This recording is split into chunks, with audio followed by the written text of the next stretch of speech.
பேருந்து கட்டண உயர்வு, பால் கட்டண உயர்வு போன்றவற்றின் வாக்களிக்க மக்களுக்கு முதலமைச்சர் ஜெயலலிதா செய்த நன்றிக்கடன் என திமுக மகளிர் அணி செயலாளர் கனிமொழி குற்றம் சாட்டியுள்ளார்.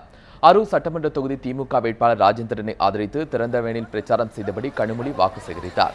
அப்போது பேசிய அவர், கடந்த 5 ஆண்டுகளில் மதுவிலக்கை அமல்படுத்தாத ஜெயலலிதா மீண்டும் ஆட்சிக்கு வந்தால் எப்படி அமல்படுத்துவதாக கூறினார் என்று கேள்வி எழுப்பினார்.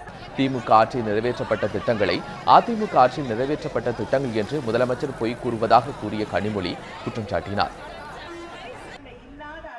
யாருமே சந்திக்க முடியாத, மக்கள் குறைகளை சொல்ல முடியாத, புரிந்து கொள்ளாத ஒரு முதலமைச்சரை போயிட்டு வாங்க வீட்டுக்கு என்று அனுப்பக்கூடிய அந்த நாள் விரைவிலே வந்து கொண்டிருக்கிறது.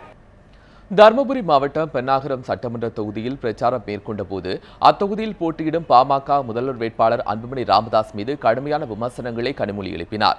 நாடாளுமன்ற கூட்டத்தொடரில் சரிவர கலந்து கொள்ளாமல் மக்கள் பிரச்சினைக்காக குரல் கொடுக்க தவறியவர் அன்புமணி ராமதாஸ் என்றும் கனிமொழி குற்றம் சாட்டினார்.